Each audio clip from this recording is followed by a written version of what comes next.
Hi, and welcome back to the channel. Today I'm going to be working in my sketchbook, doing 2 warm-up landscape sketches as a way to loosen up and experiment with mark making.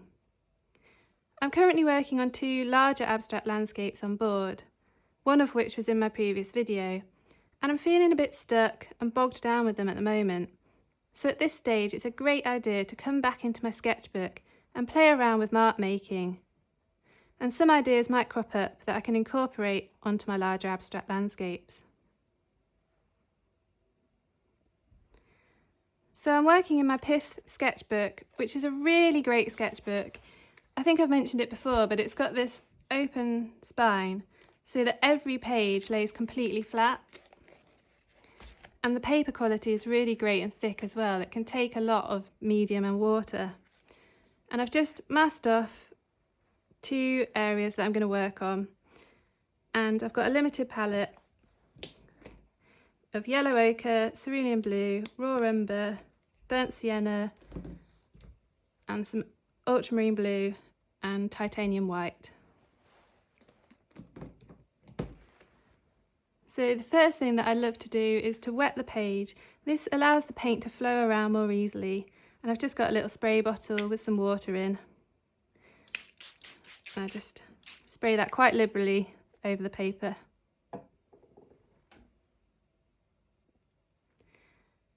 So today I think I'll actually start with this really cheap hardware brush. I don't even know where it's from. It says 12mm on it, but it's just a standard cheap hardware brush. And I think that will get some really interesting initial marks down. And because it's quite a floppy bristled brush, I won't be able to control the marks very well.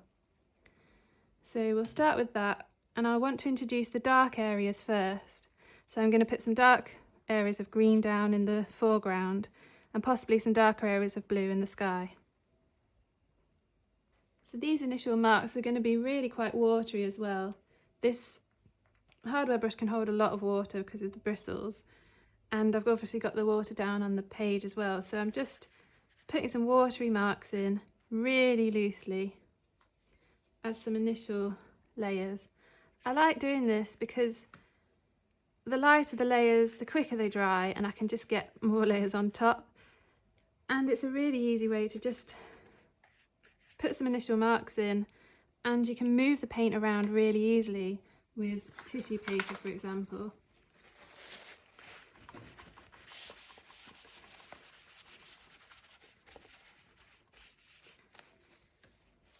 And you have less control over these marks. So there's some dark marks in the sky that I think I'll just leave it at that for now.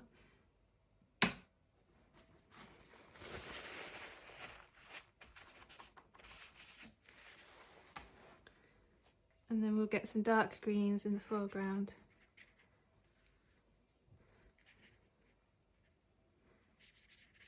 Just thinking a little bit about a composition where I want the areas of dark to be focused.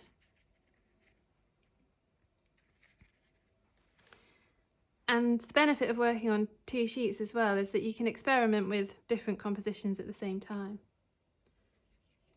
So on this one I think I'll keep most of this dark green on the left hand side, and that can then move off into a lighter area.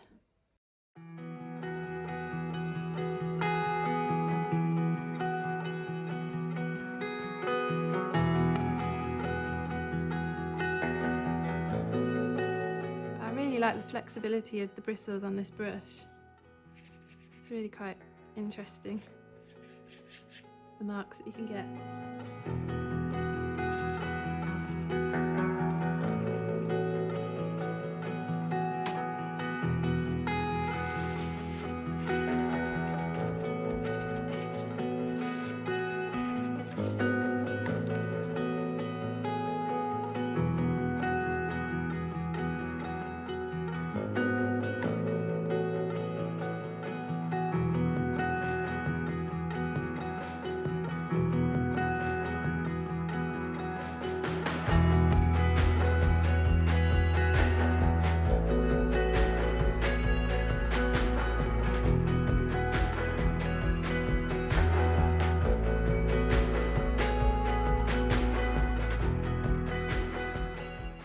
with a bit of thicker paint, just emphasising these dark areas a bit more.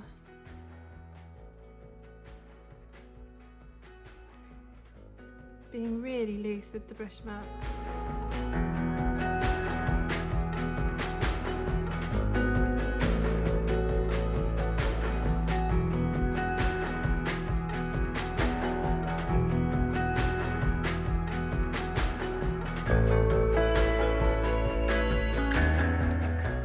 Palette knife as well, and I can put some interesting lines in here, smush the paint around a bit, just really get it moving on the page.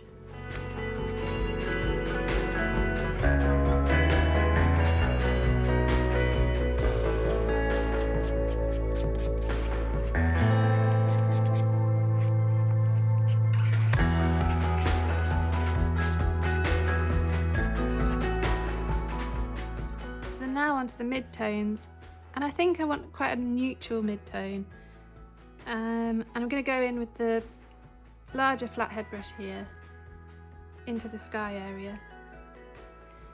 So at this stage I start introducing white, and you can see this is a very neutral colour.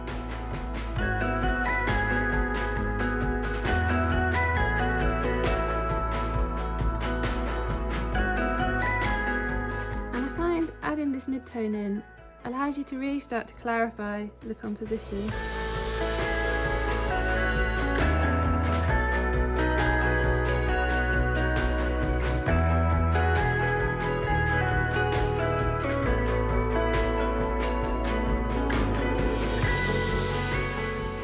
You start to tidy up areas as you go, and blending areas into each other is also really nice when you're using a mid-tone.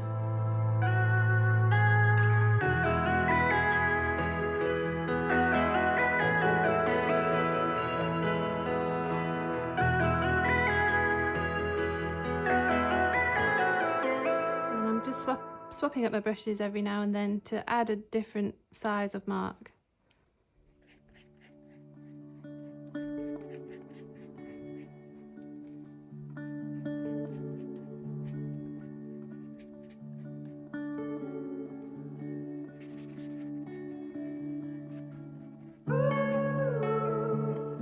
This is a really dry brush at the moment, so the marks are going down quite thickly on top of the initial watery layers.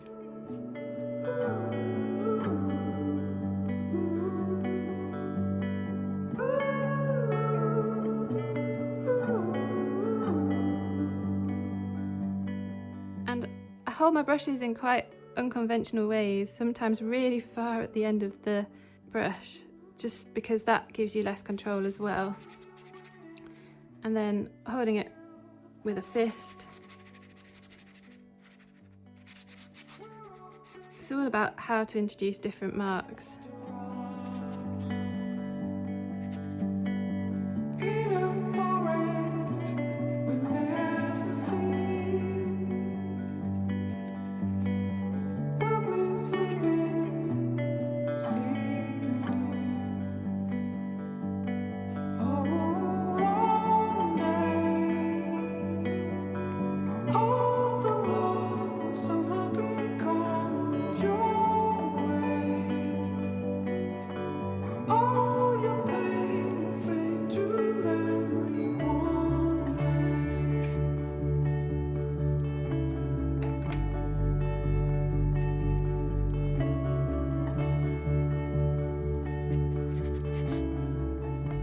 So I think I'll leave that for the sky now and go back onto the foreground, just again with a mid-tone to tidy up the composition and fill in the loose gaps. So again, with quite a dry brush, blocking in these mid-tones.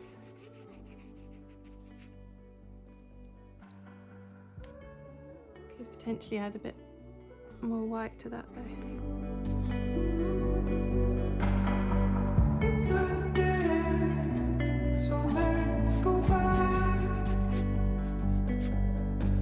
Whatever we find there will be intact.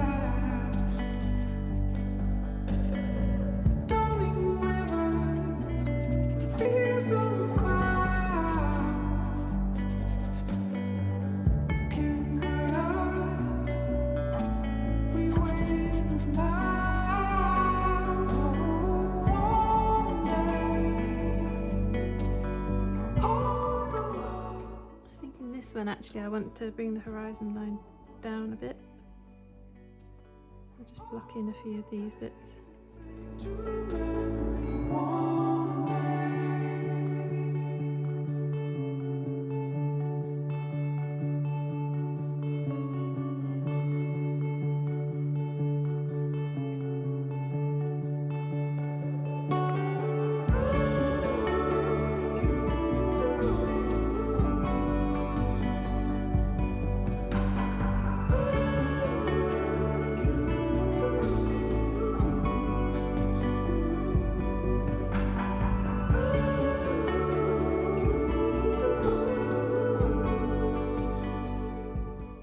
And when you get to this stage, don't worry if it looks a bit of a mess. This is the messy middle. So once this layer's dried, we can then go over the top of it. But I just think I want to add a few more interesting marks in this layer. All the love will somehow become your way. All your pain will fade to memory one day. Just a few scratch marks with my palette knife. So I'll leave those layers to dry and then we can come back and go over the top. So now I'm at this messy middle stage. I think it's a good time to introduce an accent colour and some mixed media. So to add a bit of movement, I'll put some lines in the sky with a Neocolour 2.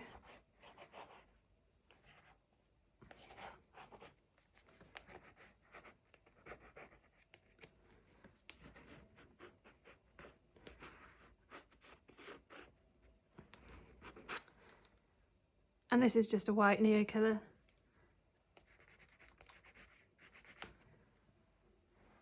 But it also introducing an accent colour.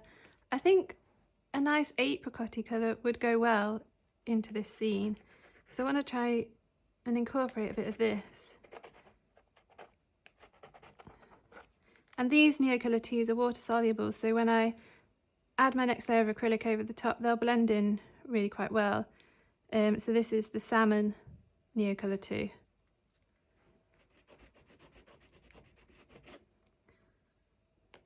Just thinking about where I can add these hints of an accent colour.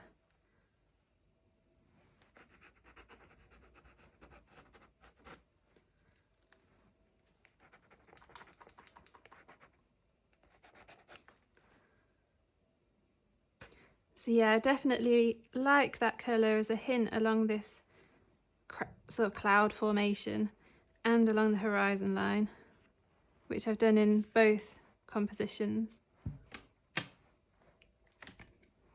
And then maybe with this light grey, just a few more movement lines. I mean, these will probably all get covered. It just gets me thinking about what sort of direction I want my brush strokes to move in. And perhaps some grass lines down the bottom.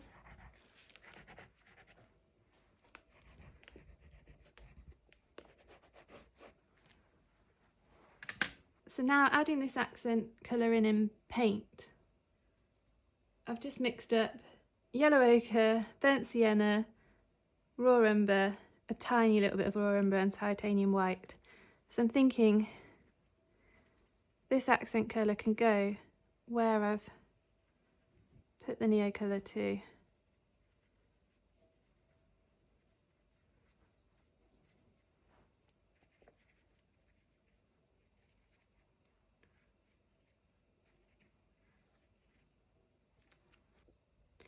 And so now I do want to blend those colours in to the painting a bit more.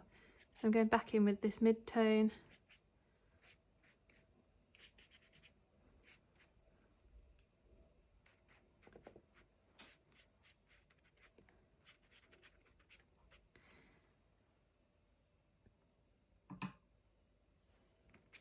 And then moving down to a smaller brush, I want to start adding quite a lot of highlight using quite a bit of white. And this is where I can start thinking about some directional brush strokes.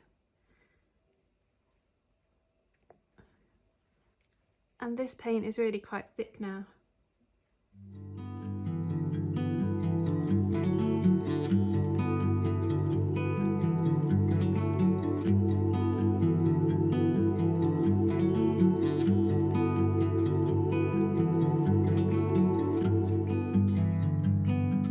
was always on fire, our house, our dreams. We were dancing on a wire, reckless it seemed.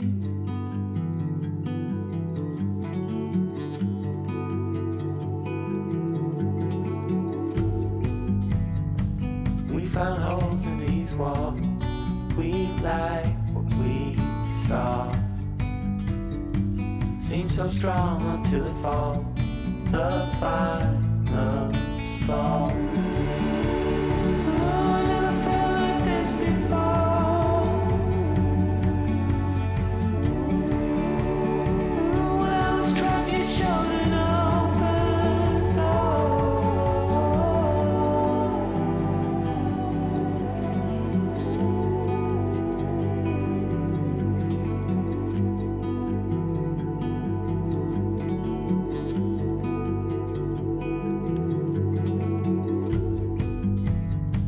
Living in a dark, clouded haze, we danced, we fought. We were bound to make mistakes, real love, we thought. But it was always on fire, our house, our dreams. We were dancing on a wire, reckless it seemed. I never felt like this before.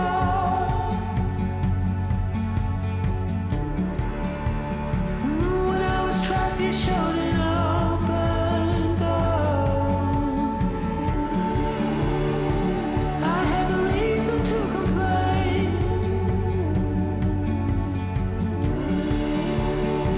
I didn't have the words to explain.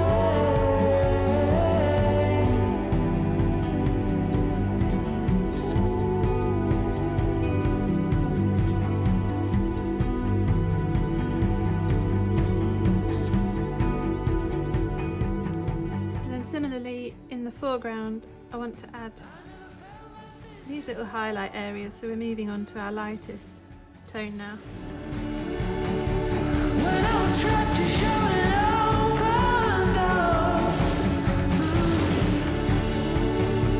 I had no reason to complain.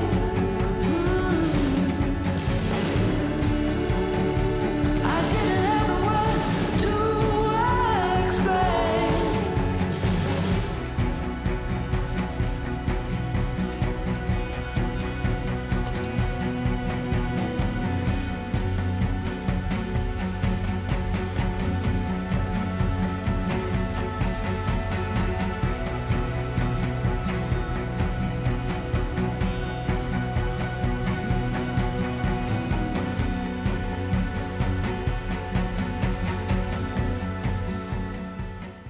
So this is the stage where I keep on switching between adding highlights in and adding the darker shades back in to move the composition around and Then we were dancing on wire. see what interesting marks I can make. Yeah, we were dancing on wire. And this is almost dry brushing over the top.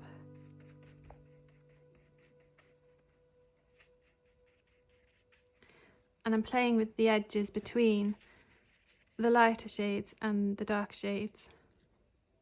And I might actually get my... So this is a hardware brush where I've just cut the ends off, and it's a great brush for blending. And it's completely dry, so it blends the paint together.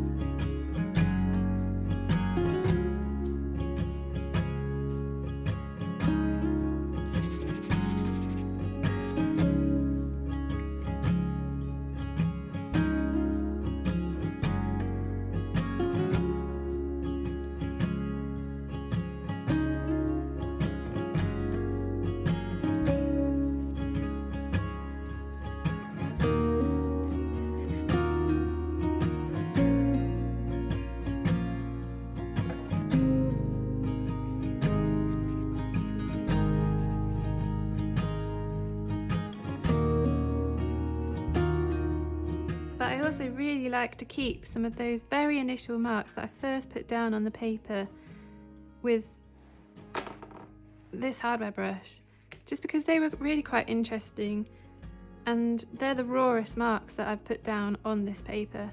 So having some of those areas peeping through is really interesting.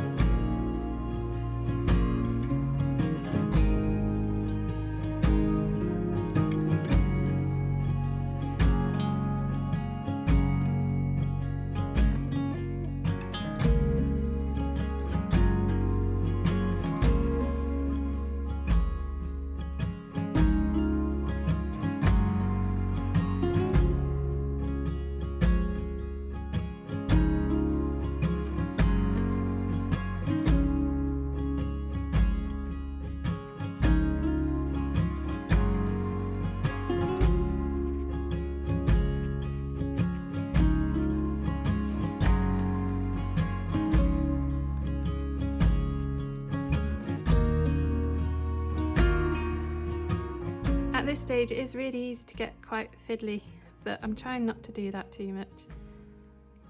I just want to emphasise these sort of trees on the horizon.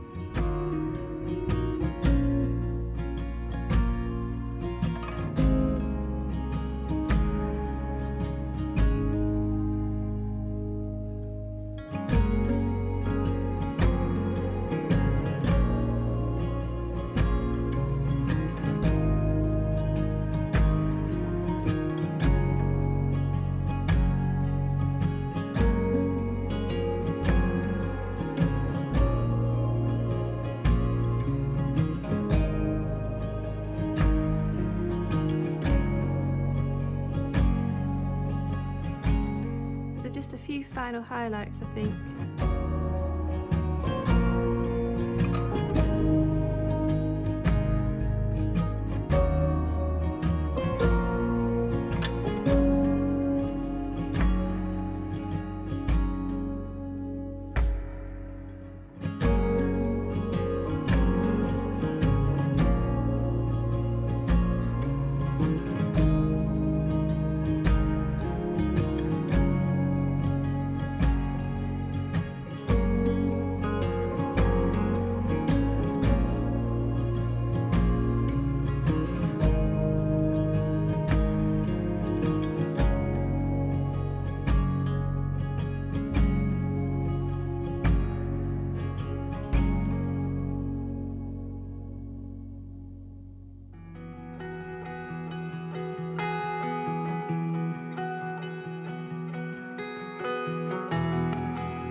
I've taken the masking tape off now, and these little sketches have taught me quite a bit.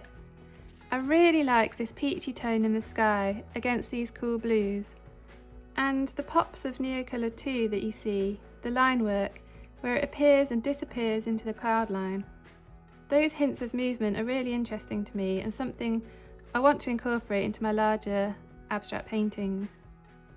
I'm also happy with the looseness of the foreground and this tree line, how it blurs into the horizon. So I'm really happy I did that. Just loosening up in my sketchbook has given me some ideas of how I can move my larger paintings forward. And I hope this was useful for you too. Let me know if you painted along or if you're planning to in the comments below.